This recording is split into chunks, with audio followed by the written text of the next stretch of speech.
നമുക്ക് നിരവധിയായിട്ടുള്ള പ്രതികരണങ്ങൾ ഈ ദിവസങ്ങളിലും ഈ രക്ഷാദൗത്യത്തിന് നേതൃത്വം നൽകുന്ന മന്ത്രിമാരുടെ ഒക്കെയും ലഭിച്ചിട്ടുണ്ടായിരുന്നു. ഈ ദുരന്തത്തിനെങ്ങനെ മറികടക്കാൻ കഴിയും എന്നുള്ളതിൻ്റെ ലോക മാതൃകയായിട്ട് നമുക്കെല്ലാവർക്കും കൂടി കേരളത്തെ മാറ്റാൻ കഴിയുകയാണ്. അത് സർക്കാർ മാത്രമല്ല, എല്ലാ വിധത്തിലുള്ള സൗകര്യങ്ങളെയും സംവിധാനങ്ങളെയും ഏകോപിപ്പിച്ചുകൊണ്ട് നടത്തുന്ന ഒരു വലിയ, നമുക്ക് ചിന്തിക്കാൻ പോലും കഴിയാത്ത വിധത്തിലുള്ള ഒരു മാസ്റ്റർ പ്ലാനാണ് നമ്മൾ തയ്യാറാക്കുന്നത്. ഓരോ ദിവസവും അതിൻ്റെ പ്രത്യേകതകൾ വെച്ചുകൊണ്ടാണ്, കൈരളി എല്ലാ നിമിഷവും റിപ്പോർട്ട് ചെയ്യുന്ന പോലെ ഓരോ ദിവസവും അതിൻ്റെ പ്രത്യേകതകൾ വെച്ചുകൊണ്ടാണ് നമ്മൾ ഈ പ്രവർത്തനത്തെ നോക്കുന്നത്. ആദ്യത്തെ ദിവസം ഏറ്റവും പ്രയാസമുണ്ടായിരുന്നത് നമുക്ക് വിവിധ ഇടങ്ങളിൽ കുടുങ്ങിക്കിടക്കുന്ന ആളുകളെ രക്ഷപ്പെടുത്തി പുറത്തു കൊണ്ടുവരിക എന്നുള്ളതിനാണ് നമ്മളൊരു പ്രാധാന്യം കൽപ്പിച്ചിരുന്നത്. ഇന്നലെ രണ്ടാം ദിവസം നമുക്ക് വിവിധ മേഖലകളിൽ, ഇപ്പോൾ വനറാണി റിസോർട്ട്, അതുപോലെ തന്നെ മസ്ജിദിനകത്ത് കുടുങ്ങിക്കിടക്കുന്ന ഇങ്ങനെ ഒറ്റപ്പെട്ടും കൂട്ടായുമുള്ള ആളുകളെ തിരിച്ചു കൊണ്ടുവരിക, അതോടൊപ്പം തന്നെ ലയങ്ങളിലും നമ്മുടെ ടീ എസ്റ്റേറ്റുകളിലുമുള്ള തൊഴിലാളികളെ പൂർണ്ണമായിട്ടും പുറത്തേക്ക് എത്തിക്കുക. ഈ ദൗത്യം ഇന്നലത്തോടുകൂടി നല്ല വിധത്തിൽ മുന്നോട്ട് പോകാൻ കഴിഞ്ഞു എന്നുള്ള ആത്മവിശ്വാസമുണ്ട്. ഇനി നമുക്ക് ഉണ്ടാവുക, ഇന്നലെ വരെ ഉണ്ടായിരുന്ന രക്ഷാപ്രവർത്തനങ്ങളിൽ പൂർണ്ണമായിട്ടും നമുക്ക് യന്ത്രസാമഗ്രികളുടെ സഹായമില്ലാതെ നേരിട്ട് മാനുവലായിട്ടുള്ള രക്ഷാപ്രവർത്തനങ്ങളാണ് നടന്നിരുന്നത്. എന്നാൽ മാനുവൽ രക്ഷാപ്രവർത്തനങ്ങളെ കുറേ കൂടി കോർഡിനേറ്റ് ചെയ്യാൻ കഴിയുന്ന വിധത്തിൽ ഇന്നിപ്പോൾ 15 ഹിറ്റാച്ചികൾ, അതൊരു വലിയ സംഭവമാണ്. ആ പുഴ കുട്ട നേരിട്ട് കണ്ടതുകൊണ്ട് മനുവിനും അറിയുന്നതുകൊണ്ടറിയാം. ആ പുഴ കടത്തി നമ്മൾ 15 ഹിറ്റാച്ചികൾ പകത്തെത്തിച്ചിട്ടുണ്ട്.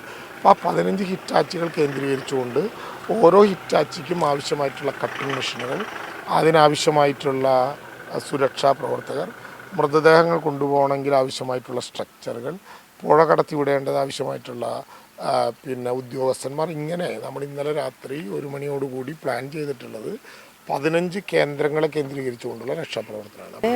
ആരോഗ്യവകുപ്പ് തീരുമാനിച്ച കാര്യങ്ങളിൽ ഒന്ന് ഈ ജനിതക പരിശോധന നടത്തണം എന്നുള്ളതായിരുന്നു. കാരണം ഈ ഐഡൻറ്റിഫൈ ചെയ്യപ്പെടാത്ത ബോഡീസും അതോടൊപ്പം ബോഡി പാർട്സ് റിസീവ് ചെയ്യാനുള്ള സാഹചര്യം, കാരണം ആദ്യം തന്നെ അതിൻ്റെ ഒരു ഭീകരത എത്രത്തോളമാണെന്ന് കണ്ട് അതിനും സാധ്യത കണ്ടിരുന്നു. അപ്പം അങ്ങനെ DNA സാമ്പിളിംഗ് നടത്തുന്നതിന് വേണ്ടി തീരുമാനിച്ചിരുന്നു. അന്ന് തന്നെ നമ്മൾ ടിഷ്യൂ എടുത്ത് അത് ചെയ്യുന്നതിന് വേണ്ടി തീരുമാനിക്കുകയും എടുക്കുകയും ചെയ്തിരുന്നു.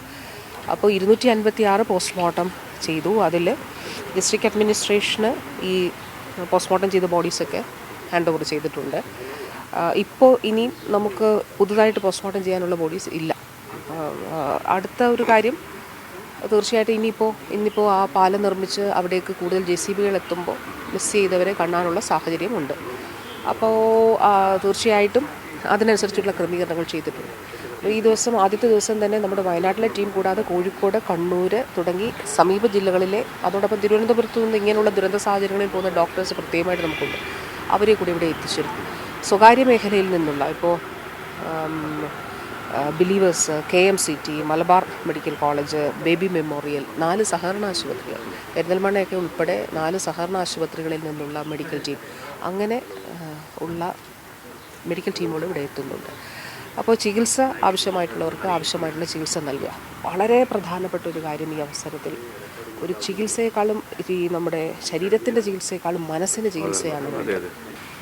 ഇതൊന്നും ഒരു മനുഷ്യരുടെ മനസ്സിൽ നിന്നോ നമുക്ക് ഒരിക്കലും മറക്കാൻ കഴിയാത്ത കാര്യങ്ങളാണ്.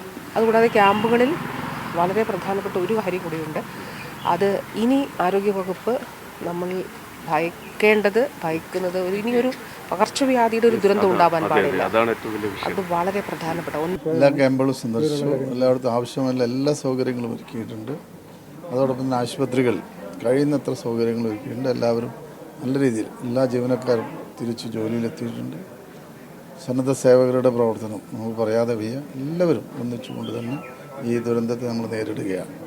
ജനങ്ങൾക്ക് നല്ല ആശ്വാസം പകരുന്ന നടപടികളായിട്ടുണ്ട്. പക്ഷേ ദുഃഖകരമായ വസ്തുത നമുക്കറിയാം, മരണം, അത് നമുക്ക് ഒന്നും ചെയ്യാൻ പറ്റാത്തൊരവസ്ഥയുണ്ട്. പക്ഷേ എങ്കിലും ജനങ്ങൾക്ക് നൽകാൻ കഴിയുന്ന ആശ്വാസം മുഴുവൻ ഗവൺമെൻറ് നൽകുന്നുണ്ട്.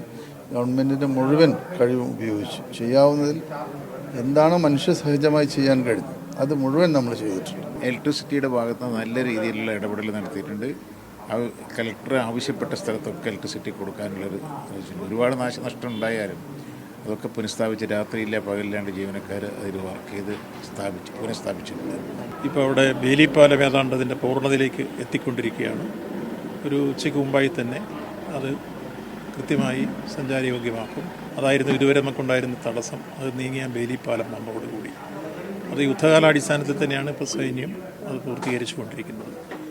ബാക്കി മറ്റു രാവിലെ തന്നെ നമ്മുടെ NDRFൻ്റെ സംഘം, ഫയർഫോഴ്സിൻ്റേത്, പോലീസിൻ്റേത്, സൈന്യത്തിൻ്റെ ബാച്ചായി തിരിഞ്ഞ് വീണ്ടും ഇന്നലത്തെ പോലെ തന്നെ തെരച്ചിൽ പ്രവർത്തനം രാവിലെ ഊർജിതമായി ആരംഭിക്കുകയും ചെയ്തു കഴിഞ്ഞിട്ടുണ്ട്. ഇതിനോടൊപ്പം തന്നെ സിഎം കൂടി വന്നു കഴിഞ്ഞാൽ ബാക്കി കാര്യങ്ങളെല്ലാം ആലോചിച്ച് ഭാവി പ്രവർത്തനങ്ങളുമായി മുന്നോട്ട് നീങ്ങും. മിസ്സിങ്ങിൻ്റെ ആൾക്കാർ ഇതുവരെ നമുക്ക് 200-ലധികം ആൾക്കാർ മിസ്സിംഗ് എന്നാണ് നമുക്ക് കൺട്രോൾ റൂമിൽ റിപ്പോർട്ട് ചെയ്തിരിക്കുന്നത്. അത് വെച്ചിട്ട് നമ്മൾ ക്യാമ്പിലുള്ള ആൾക്കാരിൻ്റെ അടുത്ത, പിന്നെ ബാക്കിയുള്ള വേറെ റിലേറ്റീവ്സിൻ്റെ വീട്ടിലൊക്കെ പോയ ആൾക്കാരിൻ്റെ അടുത്തൊക്കെ എല്ലാം നമ്മൾ ഡേറ്റാസ് കളക്ട് ചെയ്യുന്നുണ്ട്. സോ അതിൻ്റെ ഒരു സ്പെഷ്യൽ ടീം തന്നെ അവിടെ ഇരുന്നിട്ട് കൈകാര്യം ചെയ്യുന്നുണ്ട്. ഓക്കെ, അതിൻ്റെ കണക്കുകൾ ലഭ്യമായി തുടങ്ങിയോ? ആ കണക്കുകൾ അവർ എടുക്കുന്നുണ്ട്. ഇവിടെ സ്ഥിരമായിട്ട് താമസിക്കുന്ന ആൾക്കാർ എത്ര ആൾക്കാർ ഉണ്ടായിരുന്നു, പിന്നെ നമുക്ക് ക്യാമ്പിൽ ഇവിടെയുള്ള ആൾക്കാർ എത്രയാണ്, പിന്നെ ബോഡീസ് കിട്ടിയത് എത്രയാണ്, അതൊക്കെ എല്ലാം വെച്ചിട്ട് നമുക്ക് അക്കൗണ്ടിങ് ചെയ്യുമ്പോൾ നമുക്ക് മിസ്സിങ്ങിൻ്റെ എണ്ണം നമുക്ക് കിട്ടും. സോ അതിൻ്റെ കാര്യങ്ങൾ അവിടെ ഒരു സ്പെഷ്യൽ ടീം ചെയ്യുന്നുണ്ട്.